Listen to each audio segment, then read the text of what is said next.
Hey everybody, Jason Sheftel here, and today we're going to talk about education in China. Not just in some generic abstract sense, but education and the problems that are going on with education in China right now. And this really extends from little kids all the way up through college. And college is actually where the real problems are brewing, but we're going to try and tackle the whole thing basically. So everyone knows that education in China is old and important, right?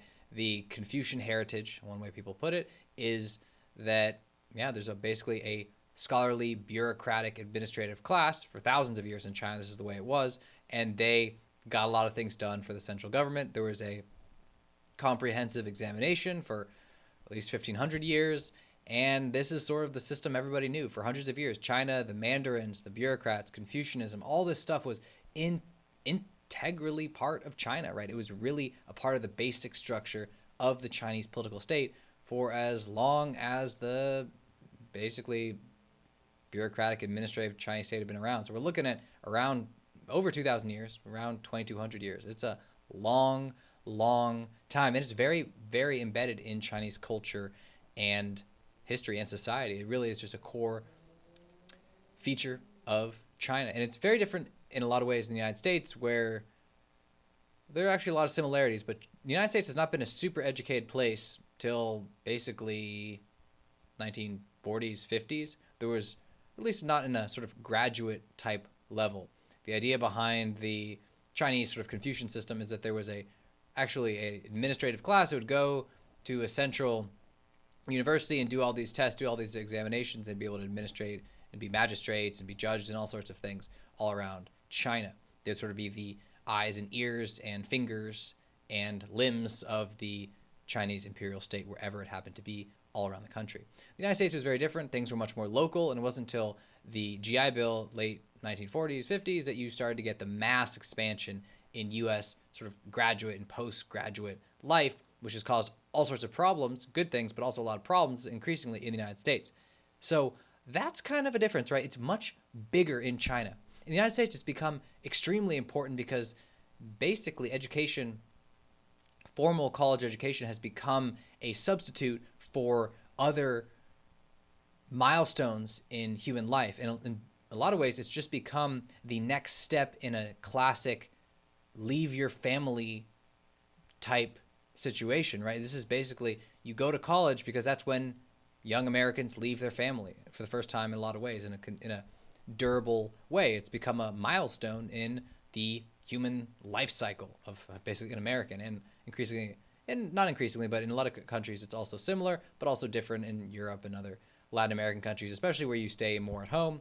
But in the United States, you kind of leave, and that's a big event, right? That's sort of breaching out into the world, and that is different.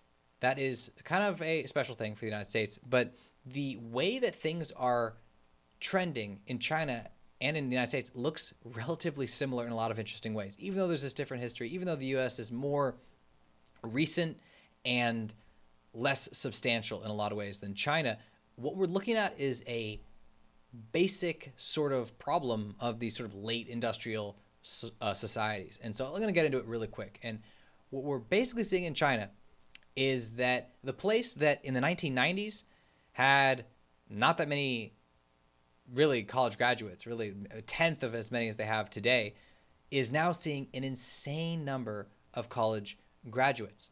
And this sounds like a good thing. And in a sense, it is a good thing, right? It's better to have a lot of college graduates than zero. So that's kind of obvious. But there's a threshold and things start to change. And in China, it's a huge step to be suddenly graduating 8 or 9 million people a year in graduate school and undergrad and postgraduate work, undergrad and graduate work, right? About 8 or 9 million Chinese people enter the job market, the Chinese labor force, every year. That is good. They're more skilled, hypothetically, than other people. But as we've seen in the United States, college doesn't quite mean an immediate great job or a great income. It's very different, right? In the United States, there's about 4 million college grads a year. So that's actually double. China is actually producing graduating double the number of students as the United States. And for a long time, people were commenting on this and thinking, oh God, how is China not going to take over the world because they're going to have so many brilliant engineers and physicists and everything that there's going to be a labor advantage that nobody could ever overcome.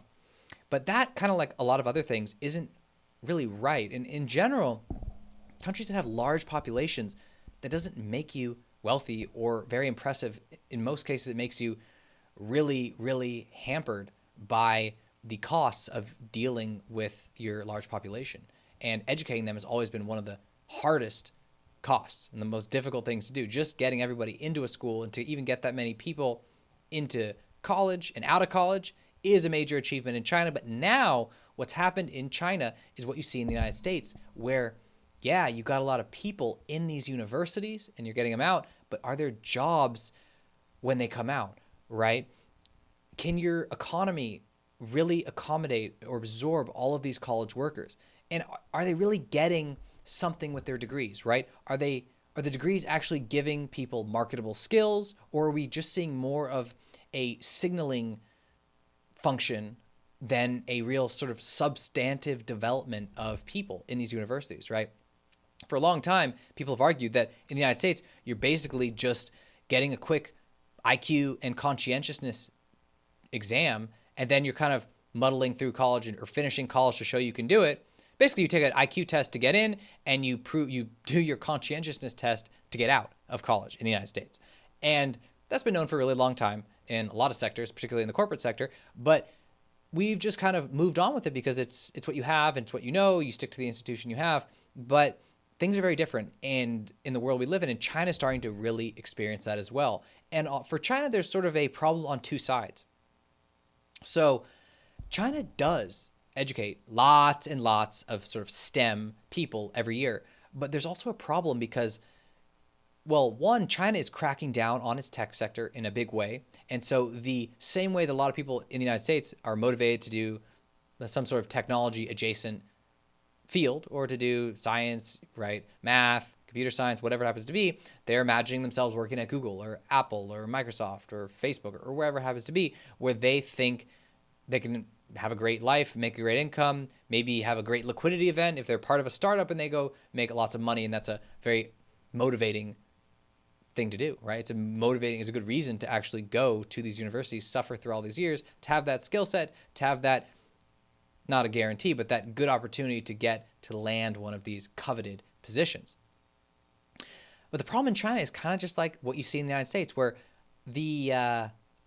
let's just say not every person who goes and gets one of these skills ends up at one of those companies, right? So in China, the country is not overflowing with great tech jobs like some people often think it is, because there's so much being built there. You know, the jobs in China for these sort of high value skills are concentrated in a few major cities, and a lot of the jobs are as competitive as any job at Google or Facebook, for example. And not everybody gets them, right? 90% of engineering grads don't get these jobs. And obviously there's other things you could do. You can do online web development, you can freelance, you can do all sorts of things. But you're graduating engineers to do engineering. And historically in China, that's been really a big thing. Almost all Chinese leaders have been engineers historically, because it's been seen to be intimately connected with progress, industrialization, science, modernization, technology. All this is bound up together in the renewed future for China that modern China was supposed to create, right? That it was supposed to bring it to the same level as particularly Japan, and then also Britain and the United States. That's a big reason why engineering is so prominent in China. The problem is you still need things for the engineers to do.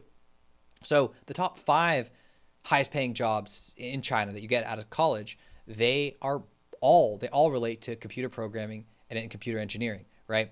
All the other engineering majors are left in the lurch, right? If you go do, I guess petroleum engineering is probably also big in China, but if you go do nuclear engineering, if you go do chemical engineering, you don't get the same jobs. You might be doing something quite useful for the state, but you're not really getting the same amazing STEM boost, to use the sort of US phrase that we like for science, technology, engineering, and math. You don't get that crazy boost in the same way.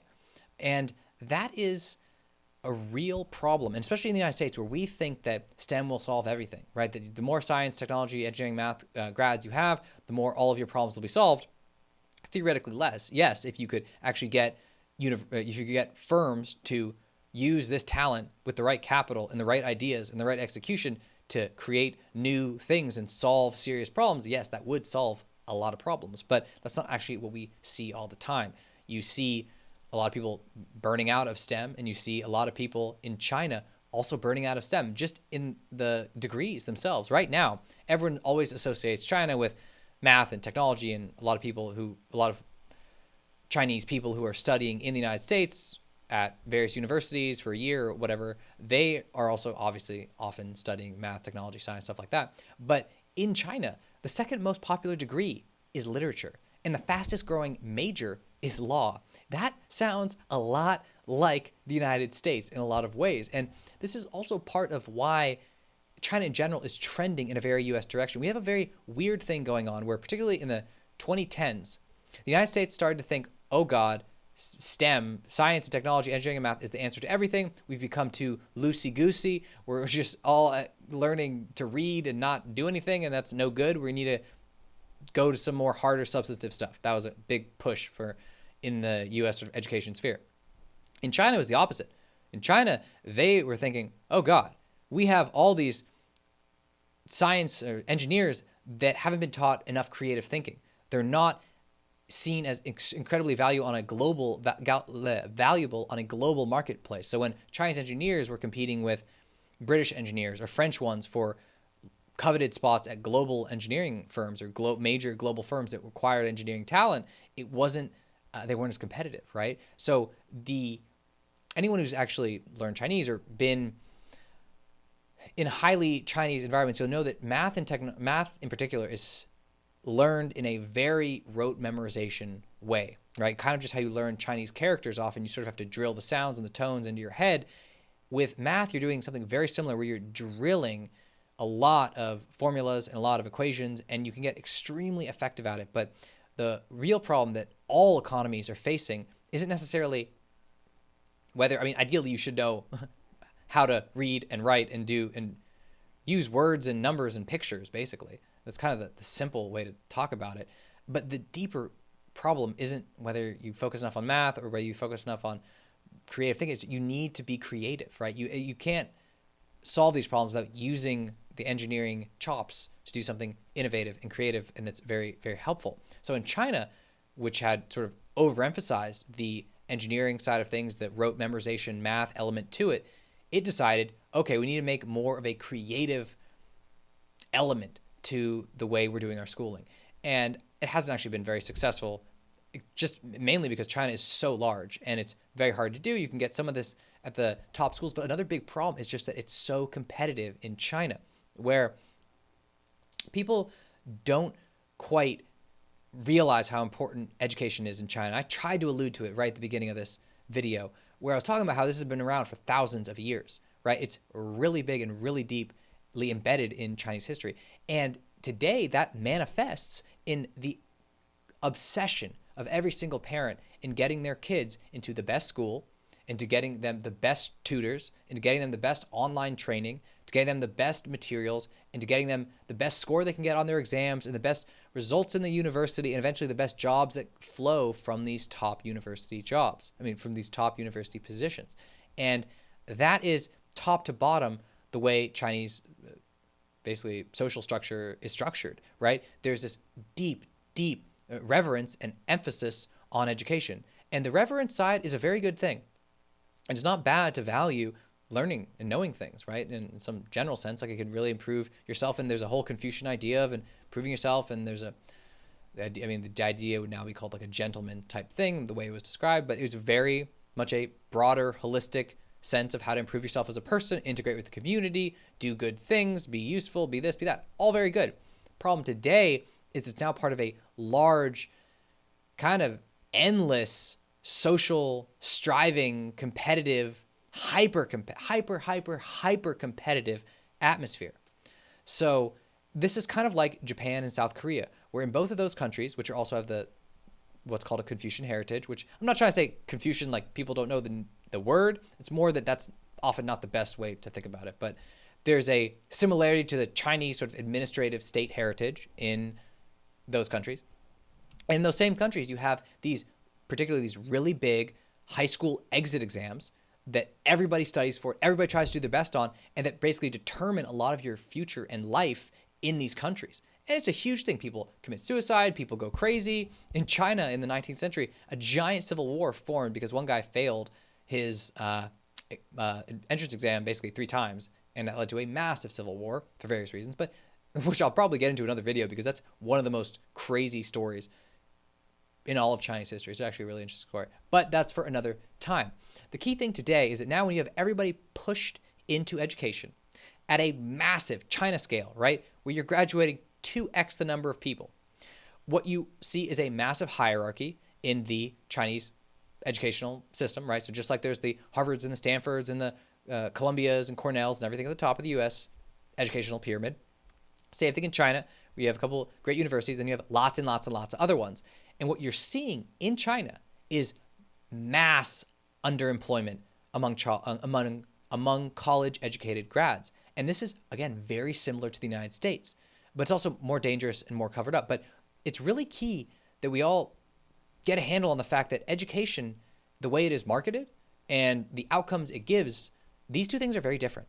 And it's been like this for a very, really long time. But like I said earlier, it's hard to break away from this because basically college has become such a necessary milestone in the U.S. to individual development. It's very hard for people to, or parents particularly, to see what their children could do if they don't go to college. It's just the assumed step onto every kid's path to adulthood. And it's very much the same thing in China. You don't not go to college unless you're doing something very, very, very different from the crowd, which is harder to do. And that is extraordinarily important, just in general, to know and to see when we're comparing the United States and China and to expect what's coming. There is a massive bubble in education, and it's manifesting in these underemployment rates, which are what you see in the United States. You have people who are extremely, extremely smart. They were dedicated and they went to good schools and they didn't get great jobs in the economy. There's a mismatch between what colleges are selling and the whole degree system and everything and what jobs there are out in the economy. And the sad thing in a way is that if you're a kid, you don't quite know this, right? You assume that the track that's laid out for you is the way that people go and that it's the track that still works. And sometimes it does. But the deeper thing is that you're no longer, as a kid, connected to the broader economy at all. You have a home and a school and some outside activities, and that's it. Your connection to what the world needs and what might make you valuable in the economy or might make you income to be able to support yourself, all of this stuff is obscured. And it's filtered. The answers seem to be filtered through college and through degrees and through basically tracked corporate hiring processes that were developed largely since the 80s. But most of that doesn't really fit anymore. And even universities universities are not as keen to admit this, but corporations are already doing it, right? You can get jobs at very good engineering firms just doing a 6-month coding boot camp, particularly in California. That's a not uncommon thing people do. And obviously it's all around the world too. So there's a big change, right? You don't need all these years. You don't even need a quite degree in the same way. All this stuff is real and known in the United States, but we just don't quite have an answer for what comes next. And that might take a long time. It might also not ever be fully answered because it's very hard to create institutions. And the world, unfortunately, is losing institutions, and we don't have the processes to really create new ones. We have really, really fragmented and refracted social worlds right now. And that is a really tough way and a really tough place to sort of make new things, especially these sort of things that people rely on, like a school, like the capital S schools, capital S education, capital E education, capital P public health, capital H hospitals, right? Getting a little weird with all these capitals, but basically you can't make new hospital systems out of thin air. You can't make new public health systems out of thin air. You can't make new educational institutions out of thin air. And everyone that's tried on the education side in particular has just totally failed. So you're kind of stuck with it.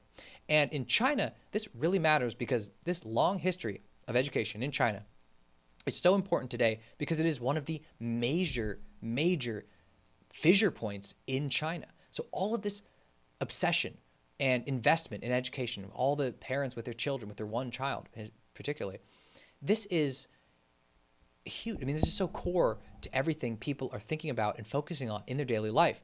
Education has been seen in China as the route to a better life for thousands of years, and this really remains the case in a lot of ways in China. And like I said, in South Korea and Japan, it's like South Korea and Japan, where China is taking this to an extreme. And what's happening now is that it's gotten so bad in China that the government has been cracking down on this education obsession, right? This is what happened recently. In 2021, there was a crackdown on private tutors and online test stuff and supplemental education, basically supplemental education in general to help people either in an enrichment sense, but particularly to do better on all these tests and to get better into better schools and to do all of this. This stuff is enormously costly. In China, families spend just enormous amounts of money on this stuff, and they're all just trying to give kids a leg up in an increasingly brutal and saturated system, right? You just have so many people where this is what I'm getting to at the beginning, where you think it's a great thing to have so many people being educated. But what happens is you often contort your educational system to even accommodate all of these people. When you have all these people all going to college, like for example, in the United States, if you're going to a great college in the United States, it almost often can just seem like there's only 5 things you can do once you're there. Everyone is focused on the same saturated tracks. For example, it could be consultant, basically management consulting, investment banking, law, medicine, and tech engineering in some way. Those are sort of the 5 main routes anybody does, that are people who are extremely motivated and think they're trying to find exactly what they want to do and make this as valuable, valuable in the sense of a monetarily rewarding time at university. That's often what people are pulled to. So you have everybody pulled to the same few industries with the same few degrees, often with the same few interests, and you get everybody just grinding into the same small space, just stuffing themselves in this small space. And you do this at a China scale, where everyone's going to the same universities, trying to study the same stuff, to go to the same jobs, and you start to get a real distortion of education and what everyone is doing, and it starts to stop functioning in the way education is supposed to, both to improve individuals, to give them the skills, but also to actually correlate them with jobs and a role and a sense of dignity and worth and income in the world, right? It just becomes a sort of end in itself, where people are just in university and they're just competing with whoever is around them and competing for whatever seems like the immediate near-term goal. And then you have crazy problems when things don't work out. Because in general, what we're seeing is basically formal education as a system across the world. It's all looking rather terminal. This isn't just a US thing. It isn't just a China thing. But in China, this is why, in part, we had the lie flat phenomenon that I talked about in a different video, where the entire Chinese labor force, particularly young, extremely successful in a lot of ways millennials, these are people who are giving up on trying to do something impressive or substantial or monumental or whatever it happens to be, whatever the particular goals are.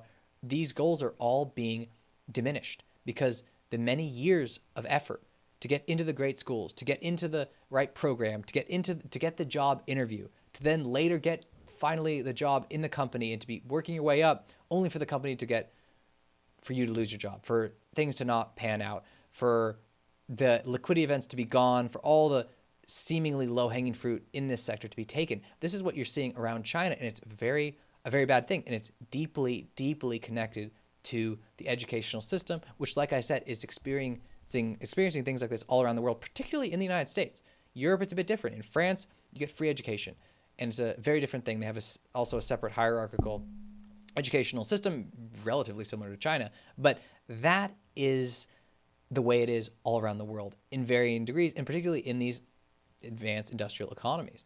But the truth is that even when everyone knows this is happening, everyone knows things aren't great and the school isn't teaching your kid the thing they want to know, people are still piling into it more than ever because no one knows what else to do. Like I was alluding to earlier, even though education in a lot of ways is providing less of a measurable benefit than ever, they don't know where else to go. And that is a real challenge. Here's a crazy stat, 6 months after graduating, 1 in 4 Chinese university students has a salary that is below the average salary of a migrant worker in China. Migrant workers were the people who came from the fields in China by the hundreds of millions to basically work in factories and in other urban or industrial jobs or service jobs in China, in the major cities in China for the last 20 years, 30, more than 30 years even. This is a major, major statistic. It's saying that the great institutions that were built by all those people to create all these new systems that were then going to educate the future workers of China that were going to bring it to its next height in development, these students are coming out and making less than those people from back when they were transitioning from agriculture to industry, which is actually when you get the highest, that's actually when you get the largest wage increase of many people's life in terms of a sort of relative increase. And that is a crazy, crazy statistic. So I just want to do this quick video to explain some of this education crisis that is really brewing in China. For at least a decade, China has been worried about what exactly it means when opportunities for college graduates are going down precipitously, right? Like everywhere else in the world, if you're a major state, you worry about young ideologically inflamed people who don't have something to do with their time, right? So historically, a lot of major sort of rebellious or revolutionary type movements start with university students. Even in China, 1910s, 1920s, Peking University in China, in Beijing, was a hotbed for this sort of ferment, and it was really associated with even some of the early parties, including the Communist Party, that led to some of the modern Chinese features we see today at the end of the Qing and right after the end of the Qing dynasty. This was a major thing even in Chinese history, that education and university students and giving them the education but also something to do is a very necessary thing if you're going to educate them in the first place. So that is where we are. And in China, like in the rest of the world, what we really need are creativity and initiative to solve major problems, often with the use of technology, but also often with a sort of sensitivity or awareness of various subtle, often intangible human factors in the social and economic world that we live in. And that's what we all need. But at this point, the educational systems and institutions are all struggling to give us the goods. And eventually, it's going to lead to various problems. And it's led to various problems in other countries. And in China, they're really worried about this because it's a very bad thing when China has this already overpopulated university cohort, historically overpopulated. Like no other country's ever graduated this many people in this scale. And you have a shrinking job market as all these factors in China start to hit. This is a really big worry for the Communist Party. And when the Communist Party of China looks at this, it sees basically one thing, which is basically the thing it hates and fears the most, which is potential social unrest. And it's got tools to try and deal with that, but this is definitely something it would want to nip in the bud, which is why it's trying to do precisely that. So thanks for watching. I hope you enjoyed this video. If you did, like it, subscribe, and hit notifications. And with that, I will